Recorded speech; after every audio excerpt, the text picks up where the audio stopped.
Okay, so good evening, class. So last meeting, we have discussed about the overview of financial management, and we have also finished discussing the concepts on understanding the financial statement. To understand further the topic, we will now proceed to the problem solving. Okay, so for the first problem, it says the assets of J&R Associates consist entirely of current assets and net plant and equipment. The firm has a total asset of 2.5 million and net plant and equipment of 2 million. It has notes payable of 150,000, long-term debt of 750,000, and total common equity of 1.5 million. The firm does not have accounts payable and accruals on its statement of financial position. The firm only finances with debt and common equity, so it has no preferred stock on its statement of financial position. And what is the problem asking us to do? First, to identify the total liabilities and equity, the current asset. Third is the current liabilities. Fourth is the amount of accounts payable and accruals. And fifth, the net working capital as well as the net operating working capital. So, to summarize the given, we have total assets of 2.5, net PPE. Ayan. Okay, let me show you. Ayan. So, here's the given. We have total assets of 2.5 million, net PPE of 2 million, notes payable of 150,000, long-term debt of 750,000, and total common equity of 1.5. And what's the first question? Amount of total liabilities and equity. Very no-brainer, di ba? So we already have the total asset, and given the accounting formula, we have the asset is equal to liability plus equity.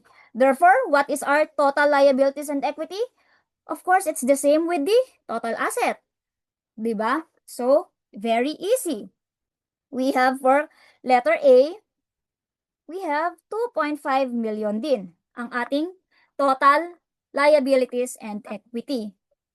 For letter B, what is the balance of the current asset? Diba? We have a given total asset is 2.5. Of course, we just need to plot this in a balance sheet pro forma. We have total asset na ilan yon? 2.5 million. We have the non-current asset, which is the net PPE of how much? Hindi ko nakikita. Wait, it's not shown on screen. Ayan. We have the net PPE of 2 million. Of course, how much is our current asset? Very basic. We just need to work back. 2.5 less 2 million. We have 500,000 na current asset. O, diba? We have, what's next? Current liabilities. So, how much is we need to work back. We have our total liabilities and equity here. Na how much? Of course, 2.5. Kasi pareho nung ating total asset. Our total common equity is how much? 1.5 million. Therefore, how much is our total liabilities? Very basic again. That's 2.5 million less 1.5 million. We come up with 1 million pesos as total liabilities. Blurred. Wait. A moment, class. Punasan lang natin. Let's see if it's clearer. Ayan, mas malinaw.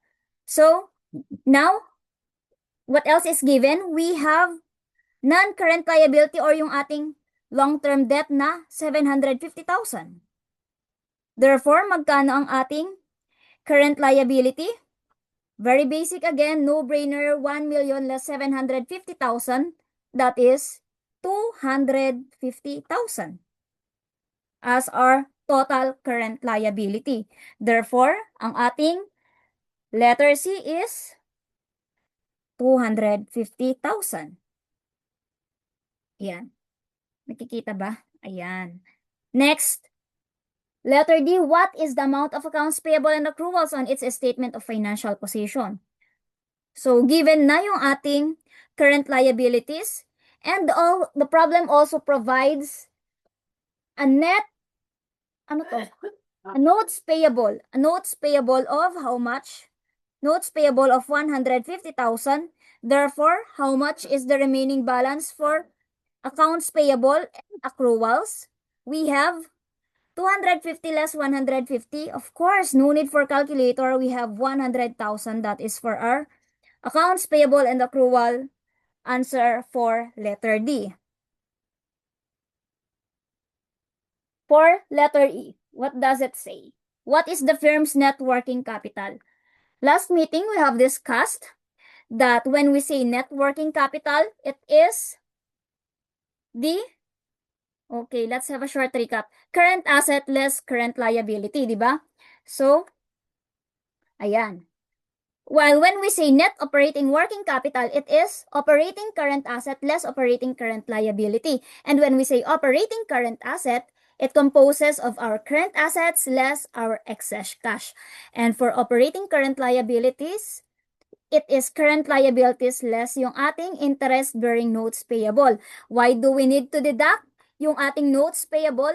Sabi niya, our interest-bearing notes payable is better considered forming part of our what? Financing activities rather than operating activities. Okay? So, let's go back to the problem. Oh, before we compute our net working capital and net operating capital, of course, there is an alternative solution naman dito. Kung ayaw ninyo ng vertical approach and solving this type of problem, you can use an equation. So, that is very basic pa rin naman. So, for our, wait lang, nakikita ba? Ayan. We have our alternative solution.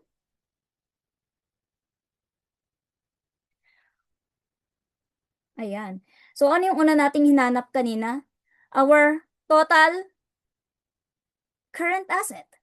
That's very basic. We have total asset is equal to current liabilities and non-current liabilities. Pero in this problem, net PPE lang yung ating non-current asset. Kaya, that is current asset plus non-current asset. And total asset natin is 2.5 million. Ang ating current asset is unknown. Our NCA is 2 million. So, you just transpose how much? 2.5 less 2 million. Therefore, our current asset is 500,000. Diba? Very easy, very basic. And for our current liability, how could we compute it using an equation? That is, first, total liabilities and equity is equal to current liab plus non-current liab, and we have the total equity. Pero dito, ang meron nga lang sa atin is common equity. So, our total liabilities and equity, that is equal to 2.5 million. Our current liability is unknown. Our non-current asset is how much? Sabi niya, meron tayong long-term debt na 750,000. And our total equity of how much? We have 1.5 million. Therefore, magkano? You just transpose. Our current liability is 2.5 million less 750,000 less 1.5 million. That is ilan? 250,000. We just arrive at the same figures. And for our next, ano yun? Our current liability, our AP and accruals. Siyempre, ano yung ating composition ng ating current liabilities in this problem? We only have, anong meron? AP and notes payable. So, our current liab is 250,000. Our AP and accruals is unknown. At meron tayong NP of how much? ilan yung ating notes payable? We have 150,000. Ayan. So, ganun din. Our AP and accrued, our accounts payable and accruals. Oh, hoy. So, our accounts payable and accruals, that is 250 less 150, you get 100. Okay, di ba? Very no-brainer pa rin. Okay. So, we proceed with net working capital. Net working capital, that is current asset less current liability.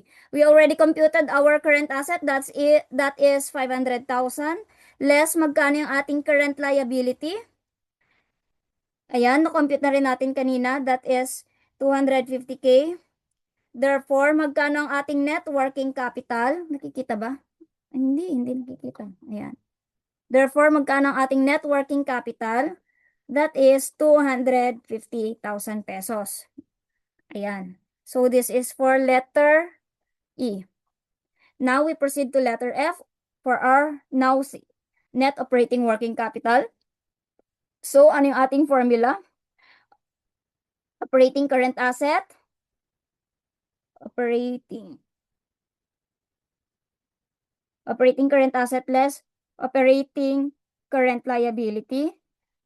For our operating current asset, anong meron sa atin? That is CA, wala tayong excess cash. So, that's current asset.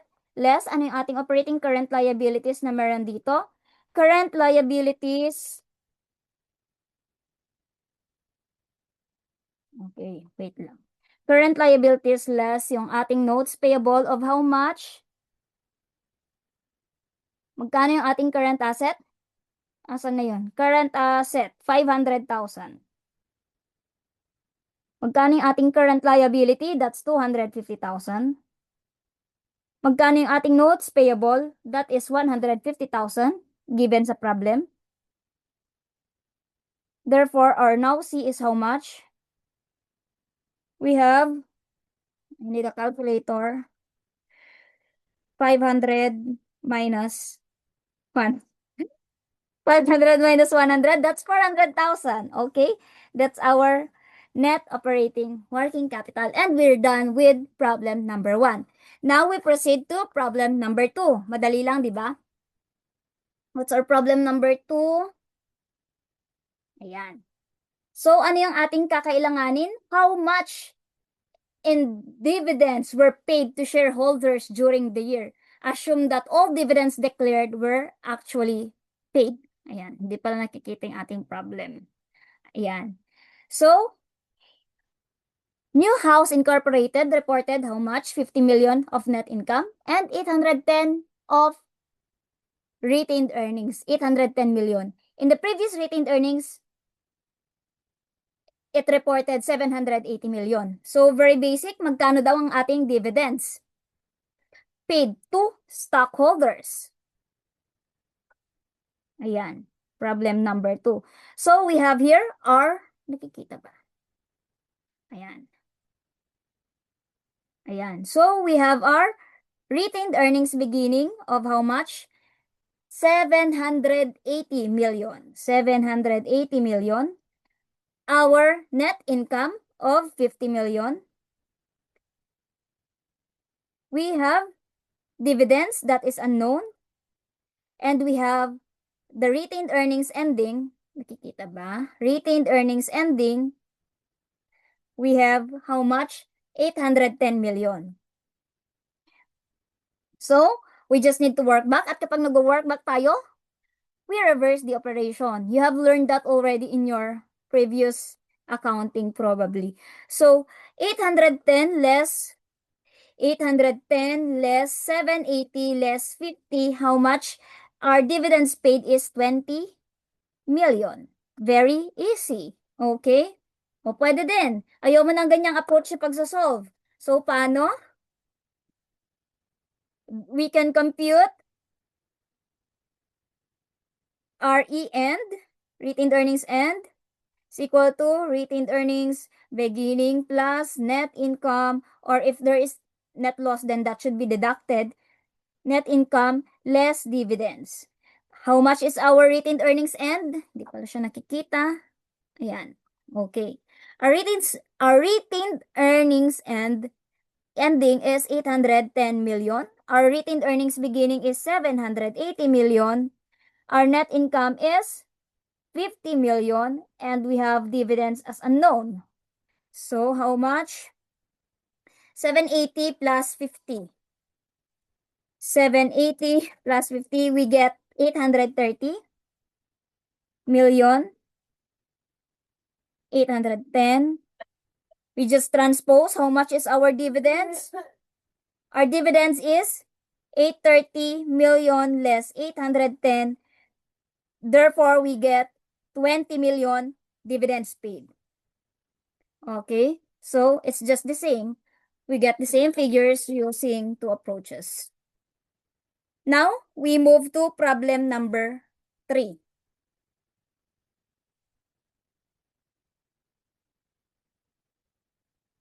Okay, so what's in problem number 3? Oh, hoy. Oh. So for problem number 3, just kidding. Ayan. Step.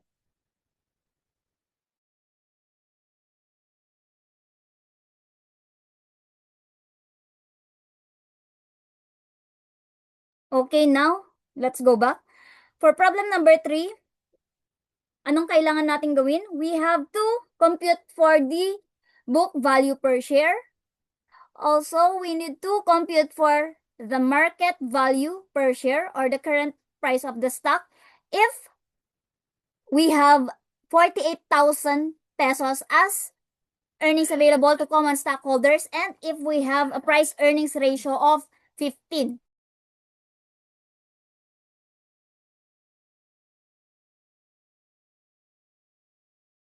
Okay, so let's continue.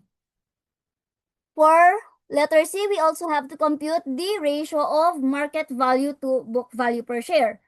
And we also need to compute for the price earnings ratio. So what's the problem? Jennifer's apparel has total asset of, so these are the given, 800,000 total asset. We have current liabilities of 150,000, long-term debts of 120,000. Okay? And we have preferred stock of how much? 65,000. We also have 30,000 common stock outstanding. Okay. Now, let's compute.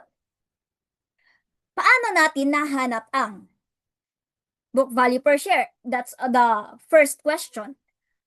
We have discussed this also last meeting that to get book value per share, that is total common equity.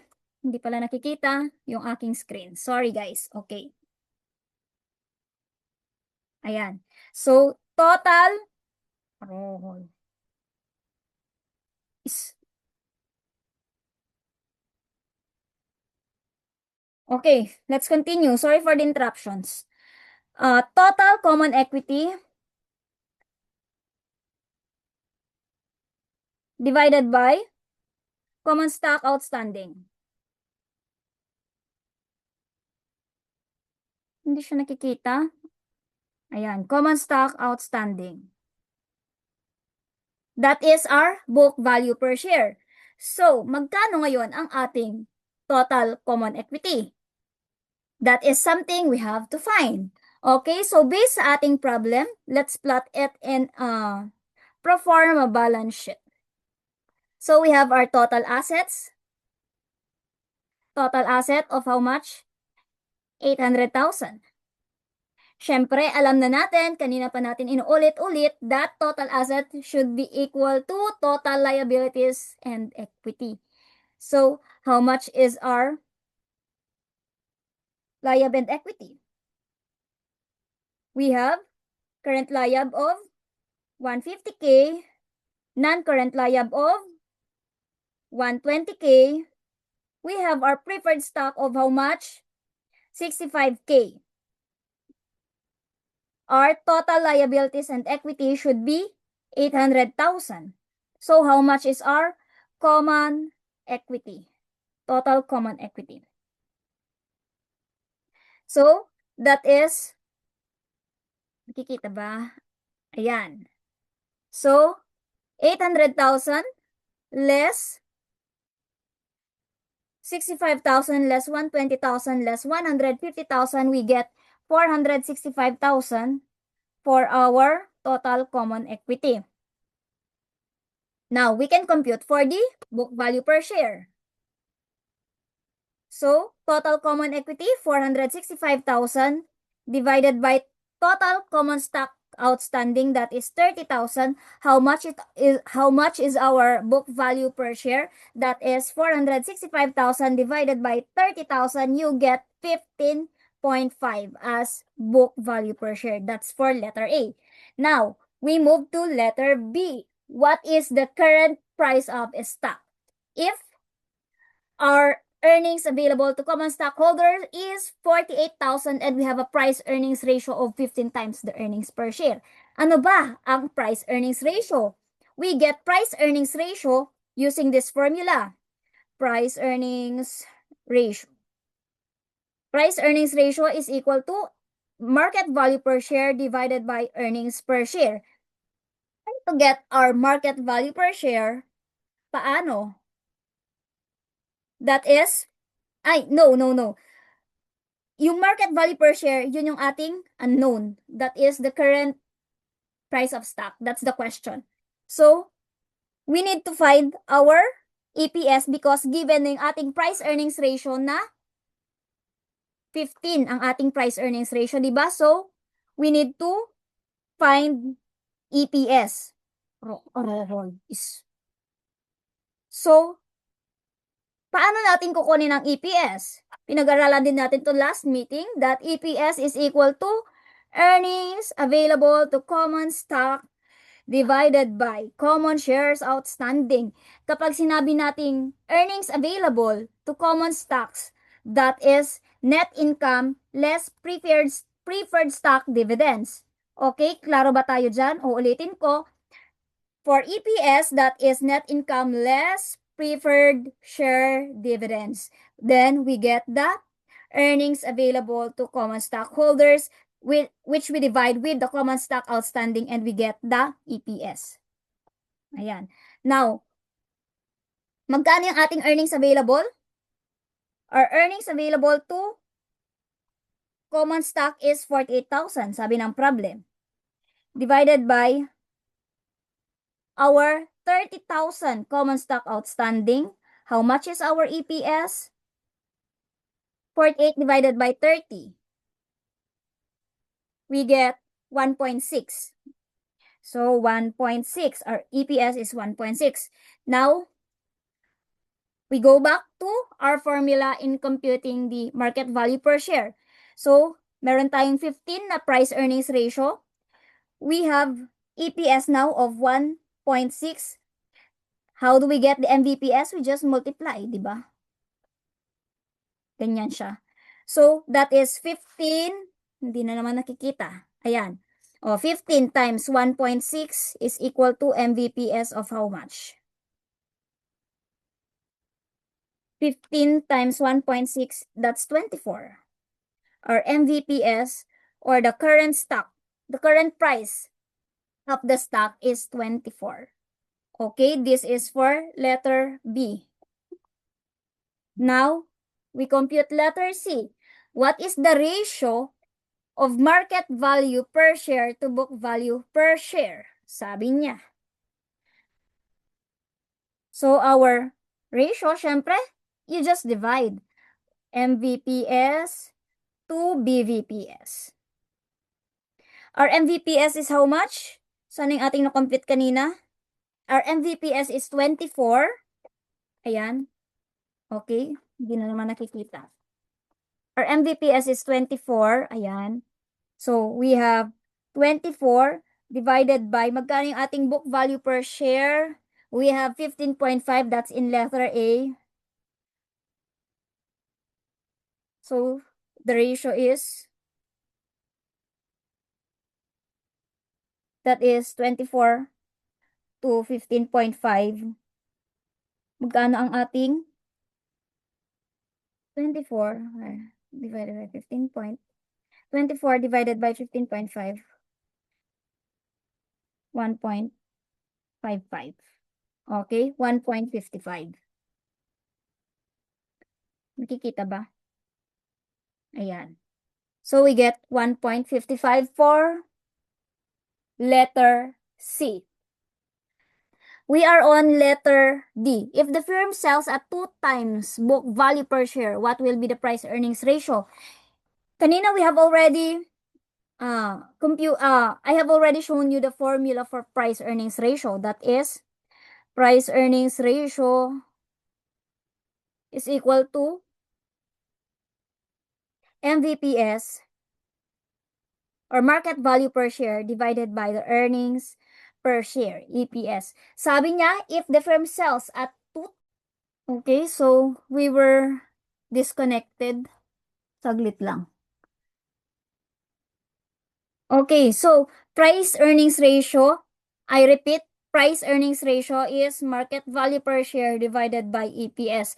Sabi ng problem, if the VVPS or the book value per share, if the MVPS or market value per share is twice the book value per share, how much is our price earnings ratio? So very simple, MVPS is equal to 2 times, magkano yung ating book value per share kanina? That's 15.5, di ba? So how much is our market value per share now? That's 15.5 times 2, that's 31. Okay? And our price earnings ratio, wait lang, hindi na naman nakikita. Price earnings ratio is equal to 31 divided by magkano yung na-compute natin na earnings per share kanina? That is 1.6, di ba? So, how much is our price earnings ratio? 31 divided by 1.6. We get 19. Round off to the nearest whole number, 19. That is our price earnings ratio.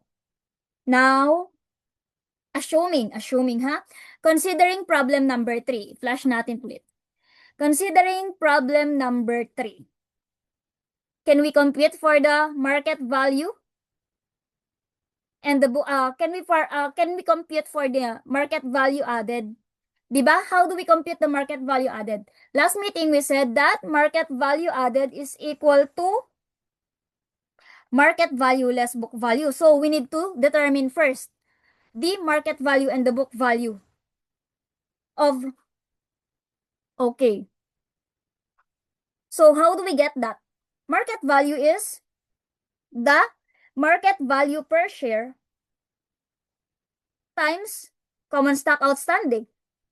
Magkano yung ating, yan, ipakita natin ang solution.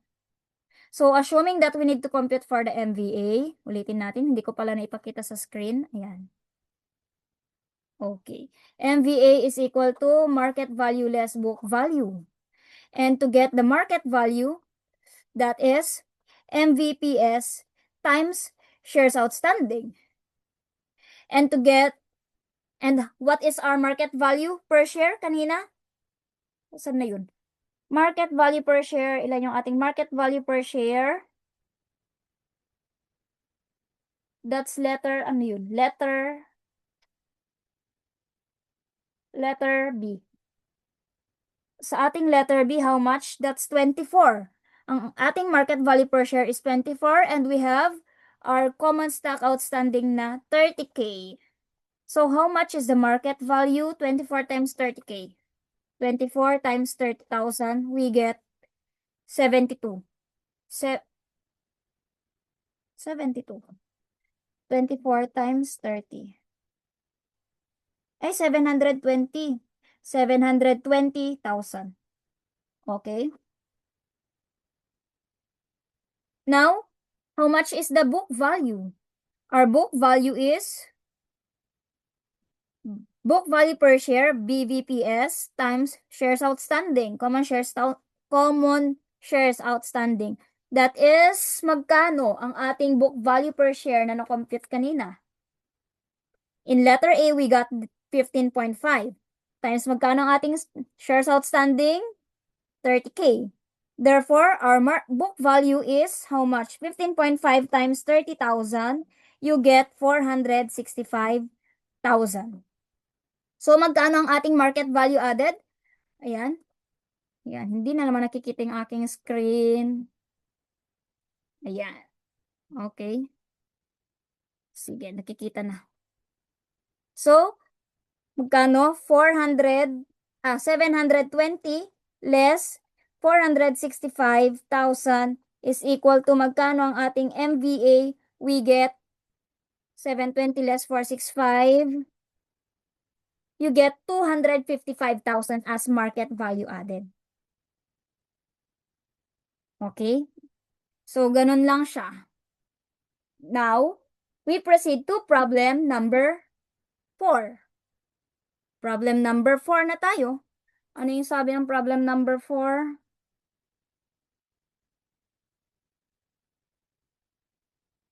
Wait lang, it's not moving.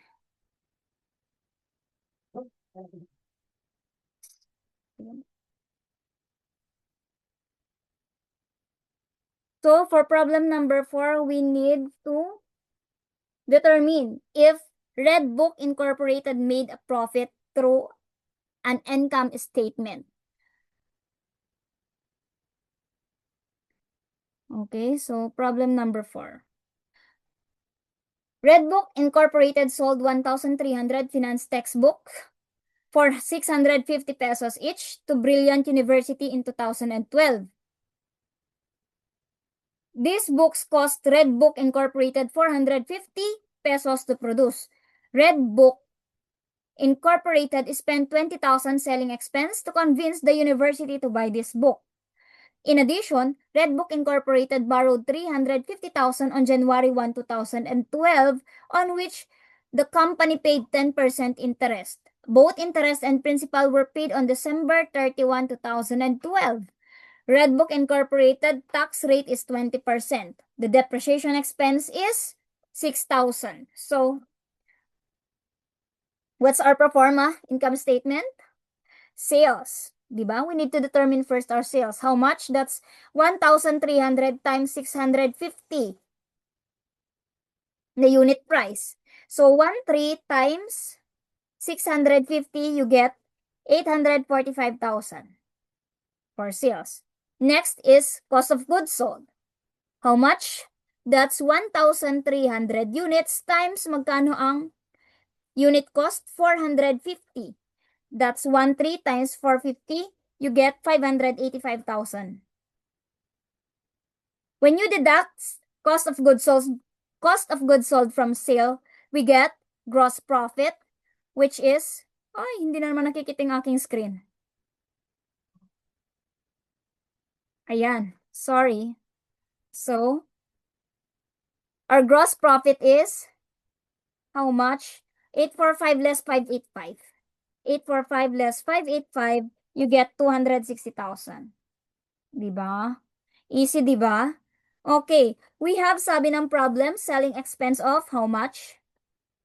Magkano ang ating selling expense? 20,000. We also have depreciation expense. Nakikita pa? Depreciation expense of how much? 6,000. Therefore, our earnings before interest and taxes, or EBIT, is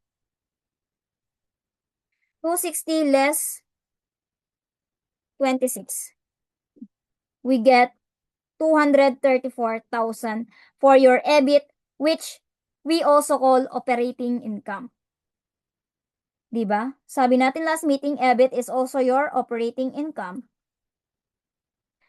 Now, how much is the interest? Sabi niya, 350,000 ang binarrow at 10% interest rate. He borrowed it on January 1, 2012 and paid it on December 31, 2012. So, meron tayong 1-year interest na nag-accrue. So, that is 350,000 times 10%. 0.1, 35. We have 35,000 interest expense. Oh. Therefore, we get how much? We get earnings before taxes. Ay, hindi na naman nakikita. Earnings, aroy. Earnings before taxes. How much yung ating earnings before taxes? 234 less 35. 234 less 35, we get 199. 199,000. Okay, that's our earnings before income tax, and we have our tax at 20% daw. Magkano? 199 times 0.20, that is 39,800. 199. 199 less 39,800, you get 159,200. Okay, so now we have our earnings after tax. Earnings after tax, di na naman nakikita, na 159,200. We also call earnings after tax as accounting income, di ba? Ayan. So, to answer the question, did Redbook Inc. make a profit in 2012? Yes. By how much? 159,200. Okay, it's blurred. I'll be uploading na lang din a solution for this. Let me wipe my screen. Saglit lang. Ba naman? Okay, it's clear na ba? What happened? Ayan. Okay, so that's our formula. Our solution, kakusan. Now, next problem. Problem number 5. We move to problem number 5. Anong sabi ng problem number 5?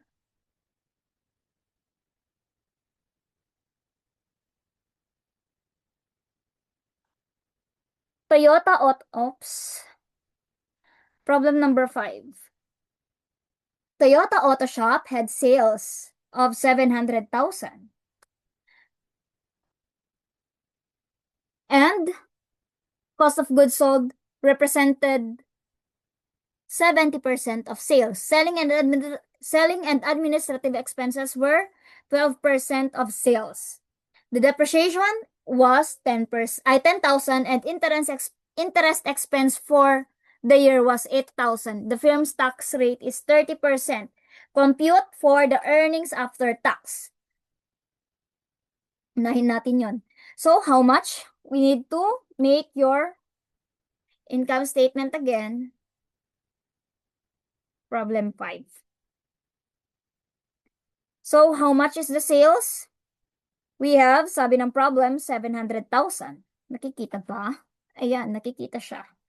We have cost of goods sold, which is 70% of the sales. How much is 70% of 700,000? 700 times 0.7, you get 490,000. Therefore, our gross profit is how much? 700 less 490, you get 210,000. As our gross profit. Meron din tayong selling and administrative expenses of how much? SAE. 12% of sales. So that's 700,000 times 0.12, you get 84. You also have here depreciation of magkano? We have 10,000 depreciation.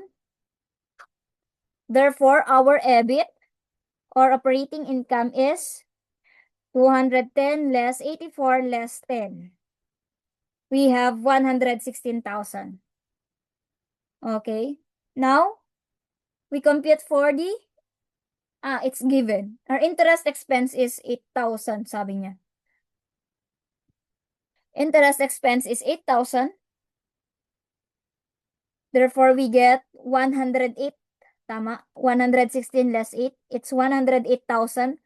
Earnings after earnings before taxes, EBT. And how much is our tax rate? 30%. So 108 times 0.3, 32.4, 32,400 ang ating tax at 30%. Therefore, our earnings after tax is 108,000 less 32,400, 75,600. So, that's for letter A. Diba? Anong letter B? Assume the firm hires Miss Lim. Ayan. Assume the firm hires Miss Lim, an expert consultant. She suggests that by increasing selling and administrative expenses to 14% of sales, sale can be expanded to 750,000. The extra sales effort will also reduce cost of goods sold to 66% of sales. There will be a larger make-up in prices as a result of more aggressive selling. Depreciation will remain at 10,000. However, more automobiles will have to be carried in inventory to satisfy customers, and interest expense will go up to 15,000. The firm's tax rate will remain at 30%. Compute the revised earnings after tax based on Ms. Lim's suggestion for Toyota. Will her idea increase or decrease profitability? So, anong sabi niya? Pag in-increase daw natin yung selling and administrative expenses to 14% of sales, magkano na ang ating sales? Magiging 750,000. So, dito na yung sa suggestion, ha? Suggestion of Miss Lim. So, magkano na ang ating sales? Wait lang, hindi na naman nakikita. So, how much is our sales? Magiging 750,000. Our cost of goods sold will be reduced to 66% na lang, di ba? 66% of sales. Magkano ang 66% ng 750,000? You get 495. 495,000. So, 750 less 495, you get 255. Gross profit. Our selling expense, selling and administrative expenses will increase to 14%. 14% ba? 14%. 14% of sales. So, 750,000 times 0.14, you have 105,000. Selling and administrative expenses. And your depreciation remains the same. Of course, it's a fixed cost. Hindi naman siya nag-increase ng kaniyang non-current assets. So, depreciation, how much? Yung kanina, 10,000 pa rin. 10,000. How much is our EBIT? Or earnings before interest and taxes? 255 less 105 less 10. We have 140,000. 140,000 for EBIT. Next, ano pang meron? Interest expense will go up to 15,000. Interest expense less 15. So you get earnings before taxes of how much? 140 minus 15. You have 125,000. And tax rate is still at 30%. How much is that? 125,000 times 0.30. You have 37,500 for your tax. Therefore, your earnings after tax or IAT is 125 less 37,500. 125 less 37,500. That's 87,500. Did the suggestion of Miss Lim increase the profitability of, anong pangalan nito? Of the firm? Yes, di ba? It increased from 75,600 to 87,500. You can solve this alternatively. Simple lang. So, paano? For the first That's 700,000 times 18%. Bakit 18%? Kasi magkano yung ating initial na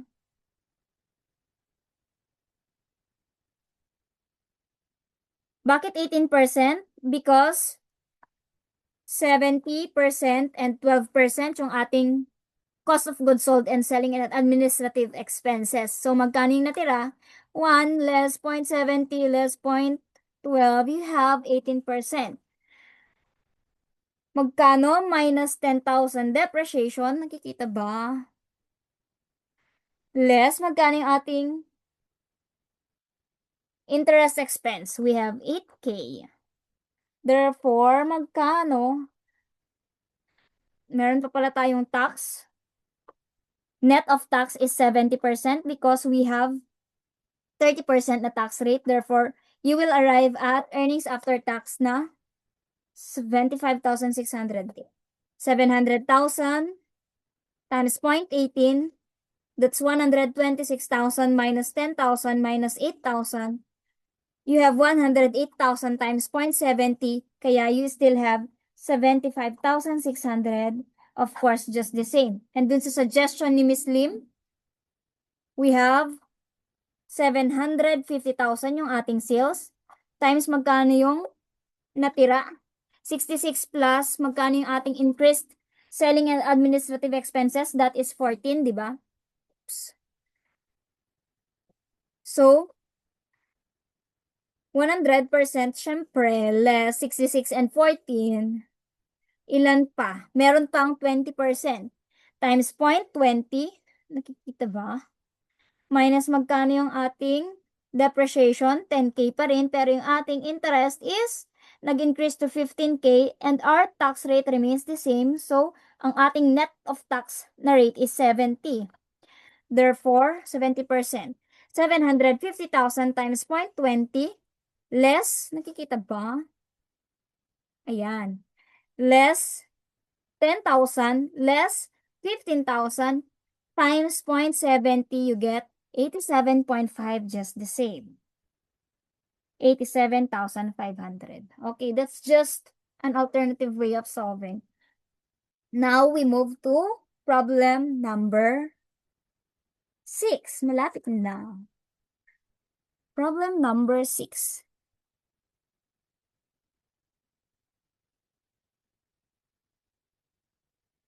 Problem number 6.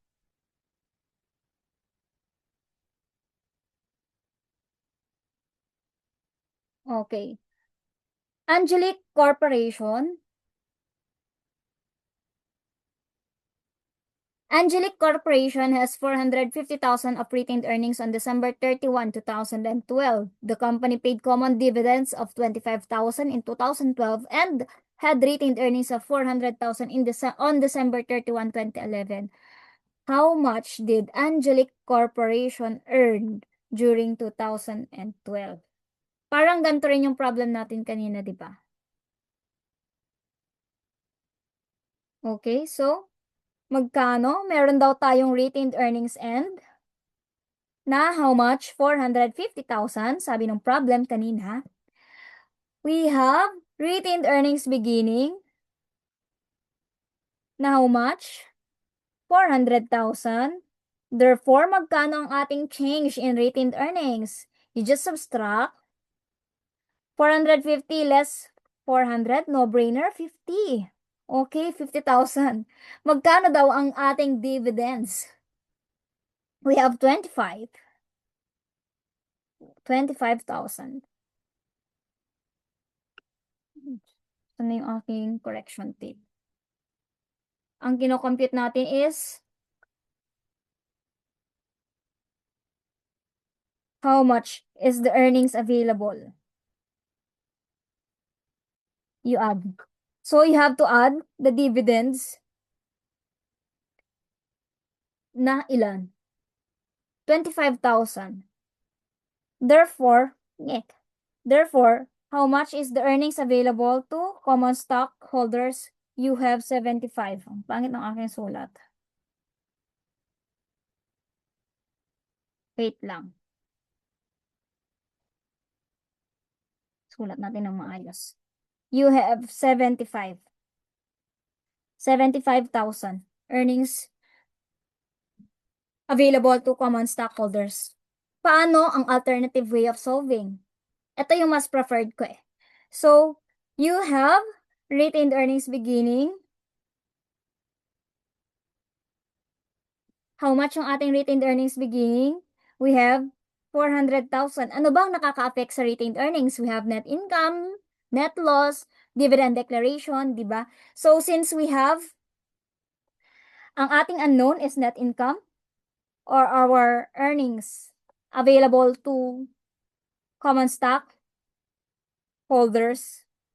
Our dividend is, pangit yung aking ballpen. Dividend, pangit pa rin. Our dividend is how much? 25,000. Dinededuct siya because it reduces your retained earnings. And our retained earnings ending is how much? 450,000. Sabi natin, we need to work back kapag gantong method ang inyong ginamit. And when we work back, we reverse the operation. So, 450,000 plus 25 less 400, you get 75,000 na net income. Diba? It's still the same.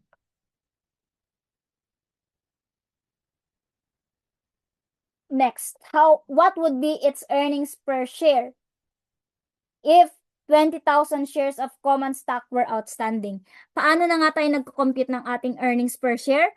Earnings per share or EPS is equal to net income less preferred stock dividends, which we call this na earnings available to common stock, di ba? Divided by total common stock outstanding.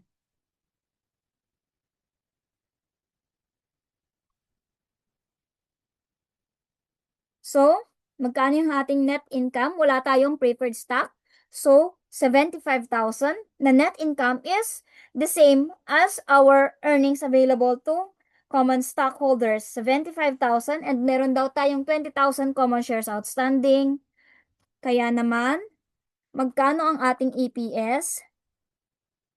75,000 divided by 20,000, 3.75. Okay.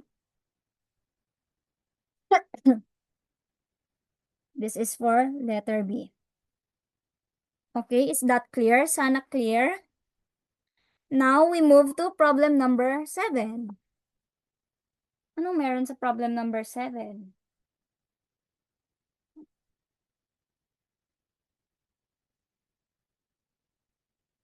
Construction of income statement and statement of financial position. We will not be dwelling so much on this because as I have told you last meeting, hindi naman functions ng financial managers or it's not under the scope of financial management yung pagko-construct ng FS. You already learned that in your previous accounting subjects. So we will focus on understanding and analyzing our financial statements rather than constructing a financial statement, but we will try this, di ba? Okay.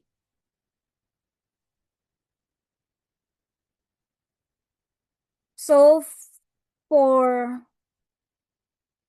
anong kailangan natin? Prepare an income statement for 2012, prepare a statement of retained earnings for 2012, and prepare for the statement of financial position for 2012. Okay. So, here's the problem. For December 31, 2011, the statement of financial position of Shadow Corporation is as follows. Assets, meron siyang cash, 10,000. Accounts receivable, 15,000. Inventory. Magkano ang kanyang inventory? 25,000. Prepaid expenses, 12,000. Total current asset, therefore, is 62,000. It has non-current asset.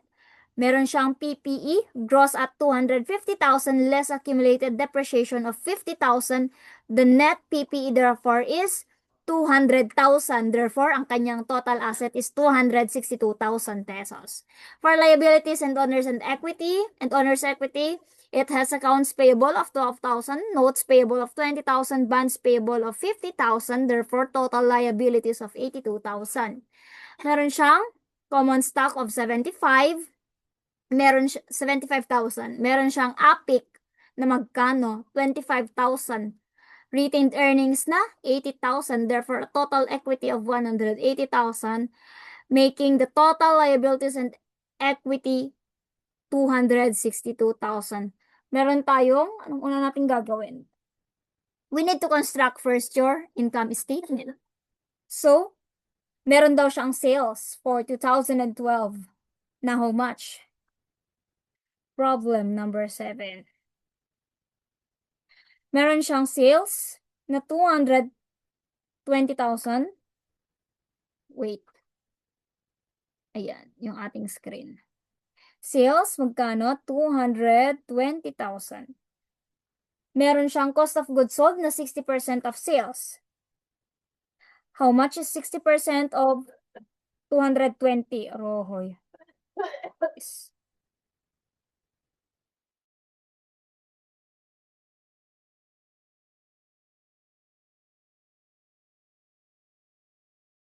Okay, so let's continue. Cost of goods sold, 60% of 220,000. 220 times 0.60. We have 132,000. Our gross profit therefore is how much? 88,000. So that is our gross profit. Nakikita ba? We have selling and administrative expenses of 22,000. Sabi ng problem. Oh. Ayan.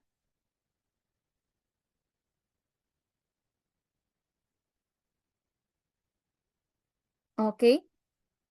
Selling and administrative expenses na 22,000. We have depreciation of how much? 8%. 8% of the net ay gross PPE. So magkano yung ating gross PPE? We have 250,000 times 8%.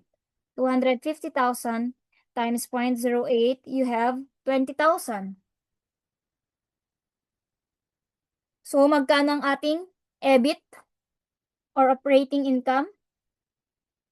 That's 88,000 less 22,000 na selling and administrative expense and 20,000 na depreciation. We have 46,000 EBIT. What else do we have? Meron daw tayong hindi nakikita. Ayan. So, meron tayong iba naman.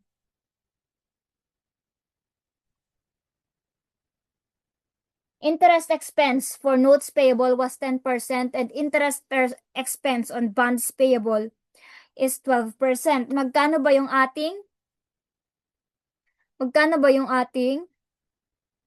notes payable? Our notes payable is 20,000. Magkano ngayon ang kanyang interest expense?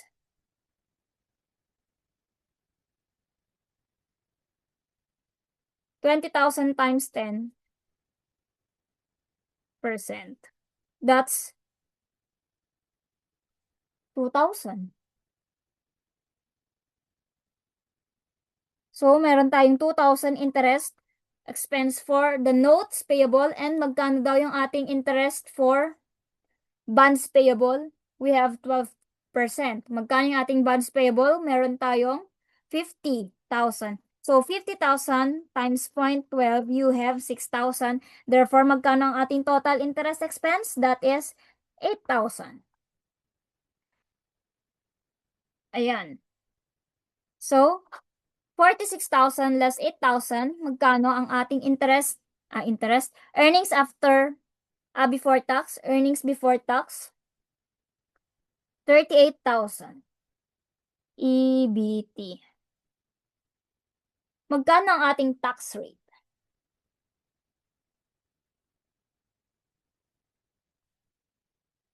Saan na yun? Sabi niya, let's go back to the problem. Tax rate average at 20%. Ayan, sabi niya, tax rate average at 20%. So, 38,000. 38,000 times 0.20, you have 7,600. So, magkano pa ang natira for our earnings after tax or your accounting income? 38,000 less 7,600 na tax, you have 30,400.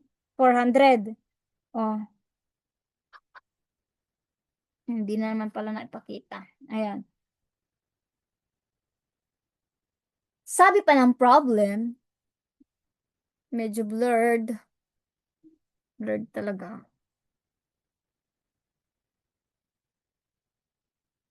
Ayan, clear na. Hindi pa rin.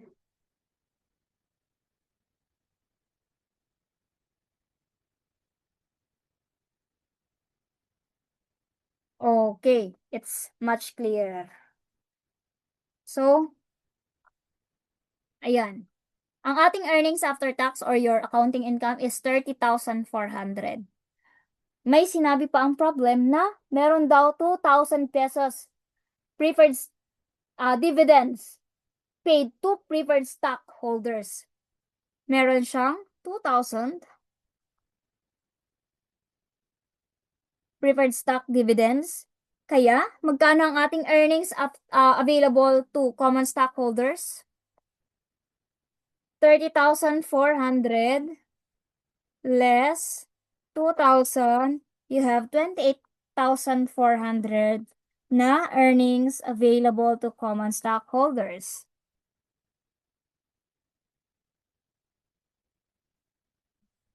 Therefore, if we will compute for the EPS, can we arrive? Yes. Paano? EPS, paulit-ulit na nating sinasabi, that is earnings available to common stockholders divided by common stock outstanding. We have our earnings available to common stock na magkano? 28,400 divided by common stock outstanding. Magkano ang ating common stock outstanding? Sabi ng problem, we have 10,000. Ayan, 10,000. 10,000.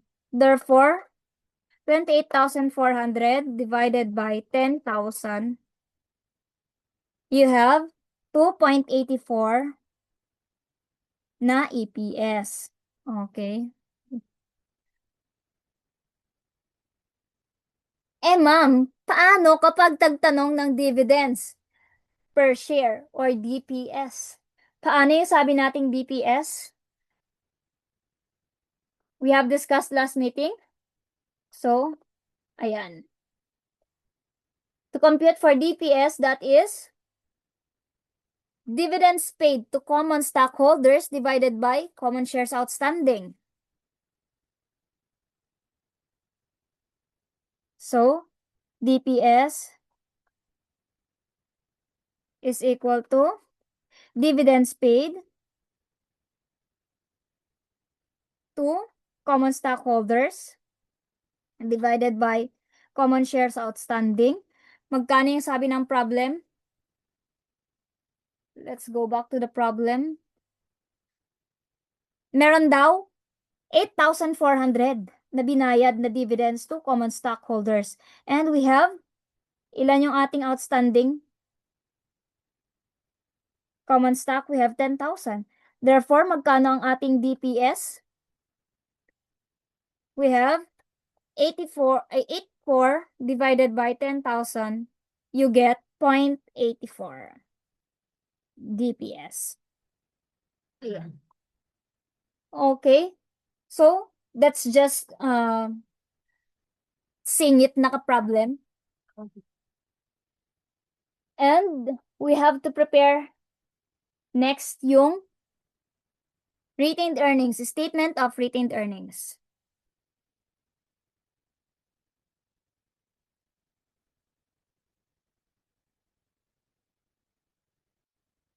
For your statement of retained earnings,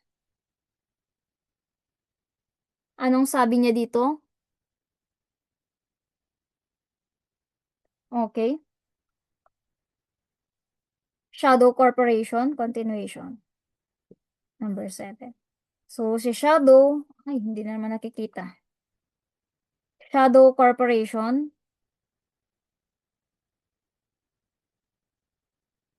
statement of retained earnings.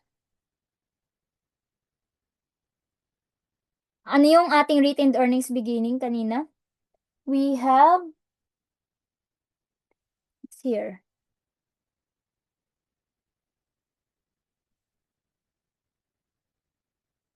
Ayan. Ang ating retained earnings beginning is 80,000.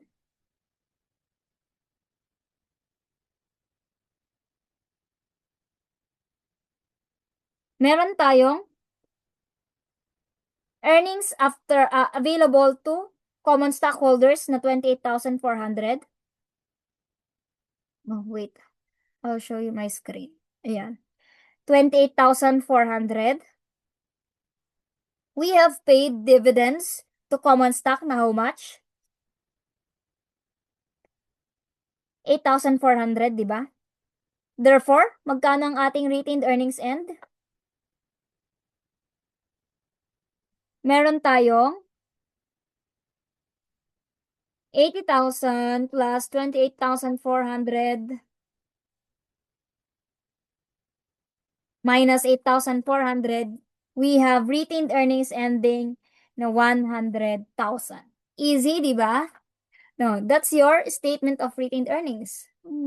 Bakit ang bilis mag-blurred? Anyway, let's continue.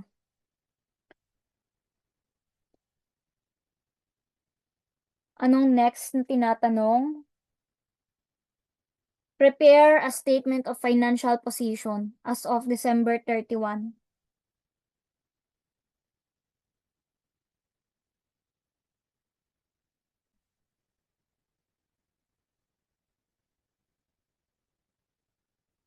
Okay? So, sinulat ko na siya. Okay, so, ayan. Statement of financial position, sinulat ko na siya dati because masyadong marami. Ayan. So, for shadow corporation, let's go back to the problem. Ayan.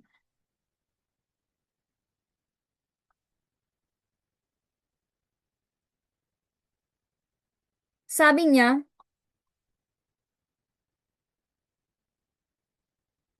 during 2012, cash balance and prepaid expenses were unchanged. Magkano ba yung ating cash balance ng prior year, 2011?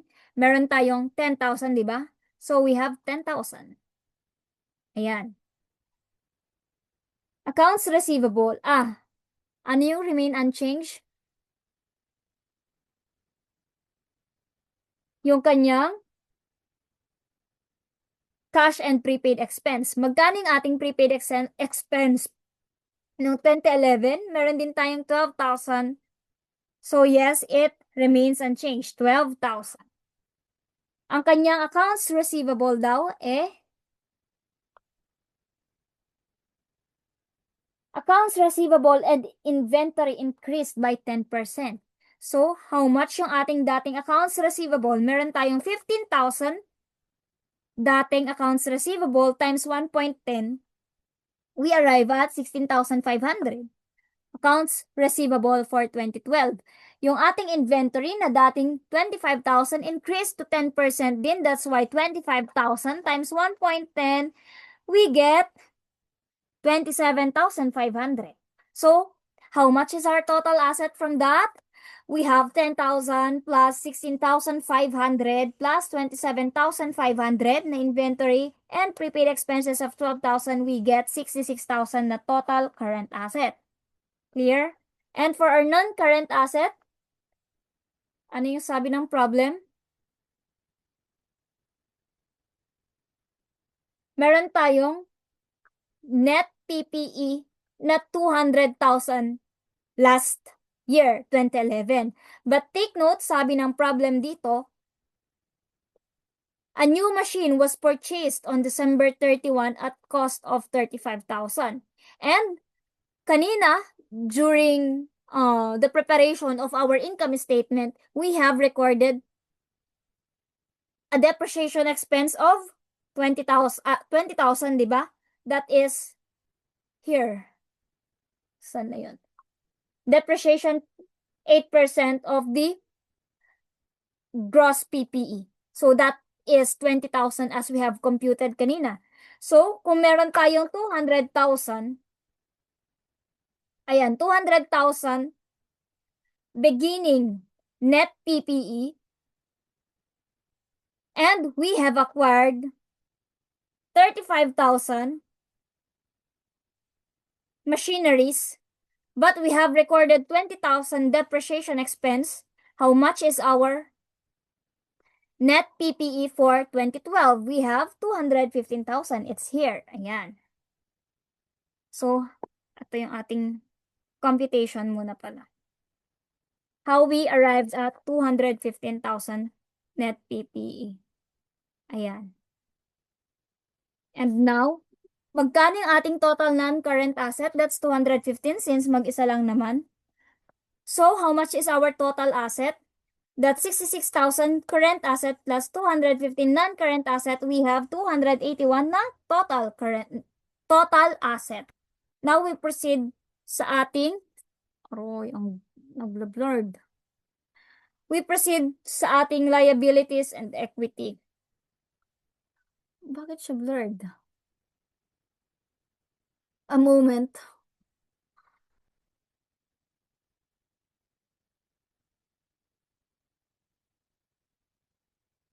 Ayan, okay, nag-clear na ulit.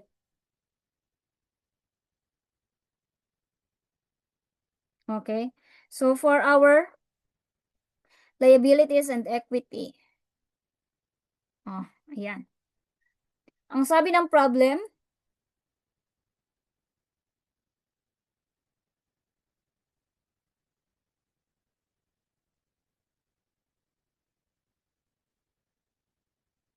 accounts payable increased by 25%.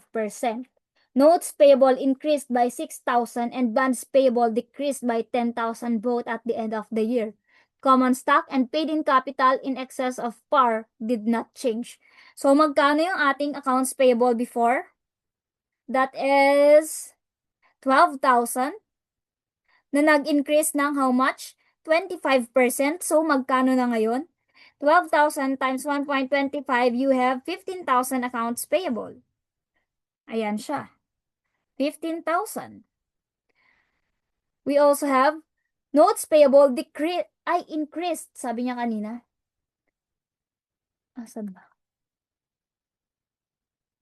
Notes payable increased by 6,000. Ayan. So, magkano yung old nating notes payable? Previously, we have 20,000 plus 6,000. No-brainer, 26,000. Therefore, oops, ano naman nangyari? Ayan. Saglit lang. Paano ko ba i-off ang mousepad? Never mind. So, how much is our total current liabilities? 15,000 plus 26,000, you have 41,000. And our non-current liabilities, sabi ng problem, nag-decrease daw ng 10,000. Previously, we have 50,000 bonds payable less 10,000 decrease. Meron tayong 40,000 bonds payable. So, magkano ang ating total liabilities?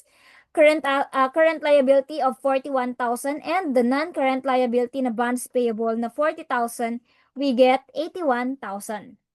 Ang ating equity did not change.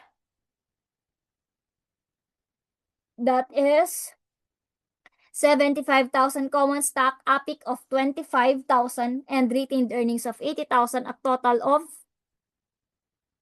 magkano? 200,000. 75 plus 25 plus 100. That's 200,000. Mali lang yung nasa problem.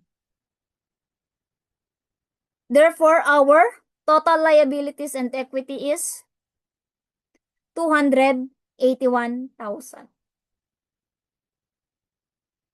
Okay? Ayan. So, we're done with problem 7.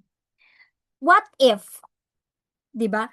So, our focus is to analyze the statement. Understand, sorry. Our focus is not to prepare the FS here, but to understand the figures in our financial statements. So, what if, given the variables, the details in problem number 7, what if the problem asks us to compute for the book value per share, net working capital, net operating working capital, change in net operating working capital, and your free cash flows? How can we do that? Very simple. So na ba? May bad paper pa ba ako? Wait lang. Few moments. Okay. So, let's compute for, unahin natin book value per share. Same details sa problem number 7. So, paano natin kinocompute ang book value per share? Sabi natin, again and again, book value per share is total common equity divided by common stock outstanding. And magkano yung ating total common equity sa problem kanina? That is 200,000, di ba? Here, I'll show you kung nasaan na yun. 200,000. So, this is our total common equity. 200,000. Nakikita ba? Ayan. 200,000 composed of common stock, APIC, and retained earnings. That's your total common equity. Magkano yung ating shares outstanding? 10,000 as provided sa ating problem. Ayan. So, total common equity, 200K divided by 10,000 common stock outstanding. We have a book value per share of 200,000. Sorry, divided by 10,000. Sorry. That's 20 pesos. Okay? Now, magkano yung ating net working capital? When we say net working capital, we compute this by deducting current liability sa ating current asset. So, magkano yung ating current asset? Ayan. Current asset is 66,000. Nakikita ba? Ayan. Magkano yung ating current liability? Oh, that's 18. 41,000 yung ating total current liability. Therefore, magkano ang ating net working capital? 66,000 less 41,000, you get 25,000. How about the net operating working capital for 2012? So, we get now C by first determining our operating current asset. Hindi pala siya nakikita. Operating current asset less operating current liability. Sabi natin, operating current asset is what? Current asset less excess cash. So, assuming wala tayong excess cash, since wala rin namang sinabi si problem, so magkano yung ating current asset kanina? That's 66,000. How about our operating current liability? We have current liability less our interest-bearing notes. So, magkano yung ating current liability? Ito na yun. Ayan, we have 41,000 na current liability minus magkano yung ating notes payable? 26,000. So, that's less 26,000. Ayan. So, magkano ngayon ang ating net operating working capital? That is 41 less 26, you have 15. 66 less 15,000 na meron tayong NAUSI na 51,000 pesos for 2012. Okay?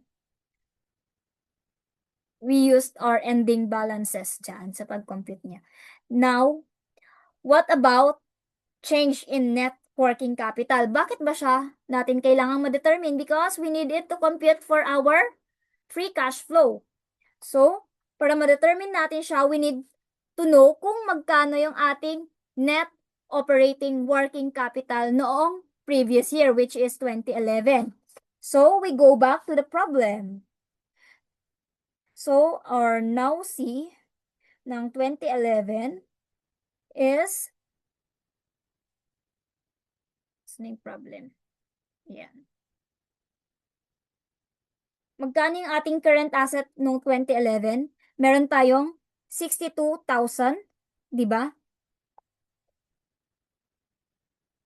Here. Ay. Ay. Oh, sorry. Meron pala ako ditong pen. Bakit hindi ko siya ginuguhita? Meron tayong current asset na 62,000. We have our current liability na magkano? Ayan, itong dalawa. Yung accounts payable and notes payable. So, magkano total niyan? 32,000. Less mo lang din yung notes payable na 20,000. Kaya kung tutuusin, pwede mo nang isulat diretso 12,000 since dalawa lang naman yung ating current liability dyan. So, how much is our NAUSI noong 2011? Ayan. Ito pala na ibabalik sa screen. Okay, wait lang. Hindi siya nakikita. Ayan, okay, nakikita na. So, 32 less 20, that is 12.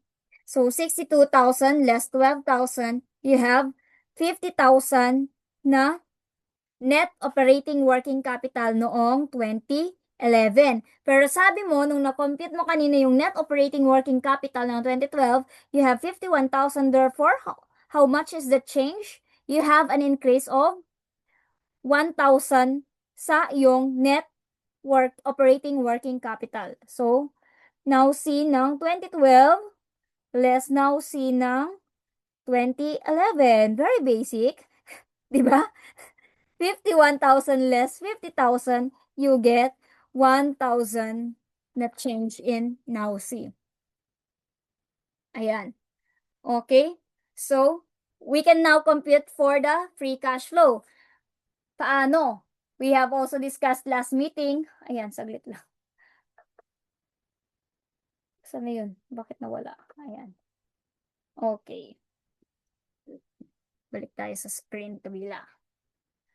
So, ayan. Sabi natin, to get the free cash flow, you need to determine the NOPAT, which is EBIT times 1 less tax rate plus the depreciation and amortization less yung CAPEX and the change in net operating working capital.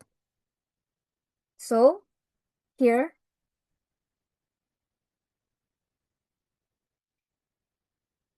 so, free cash flow, kikita ba? Hindi na naman. Yan. Free cash flow is equal to EBIT times 1 less tax rate less, ay plus yung ating depreciation muna. Depreciation and if merong amortization. Less yung ating capital expenditures. At yung ating change in NAUSI. Nakikita ba? Ayan. So, our EBIT, magkano yung ating EBIT? Na na-compute natin kanina. Our EBIT is, saan yung ating income statement?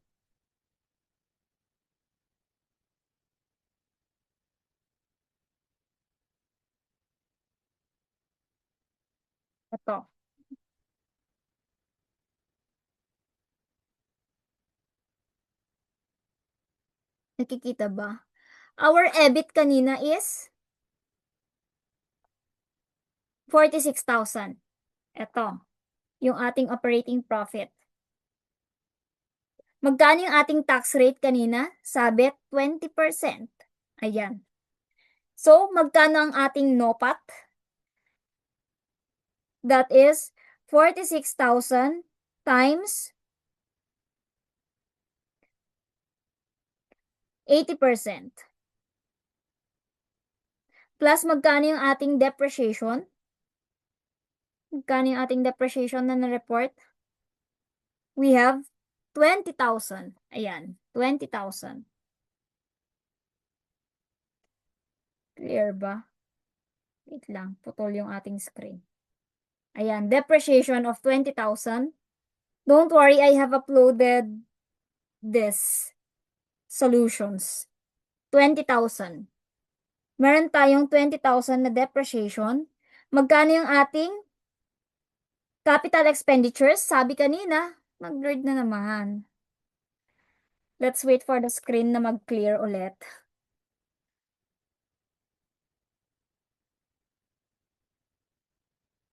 Ayan, clear na naman. So, ayan. Magkano yung ating capital expenditures? Sabi ng problem kanina, nag-purchase siya ng 35,000 worth na machinery. So, meron tayong capital expenditures na 35,000 at meron tayong change in nausin na magkano? 1,000. Bakit ayaw? Basta meron tayong 1K. 1K na change in nausin. Now, how much is our free cash flow? 46,000 times 80%. That's your after-tax. 1 less 20%. So, you have 36,800 plus 20,000 na depreciation. Less, magkano? 35 plus 1, 36. Don't tell me, ka-calculator pa natin yan. Okay, so magkano ang ating free cash flow?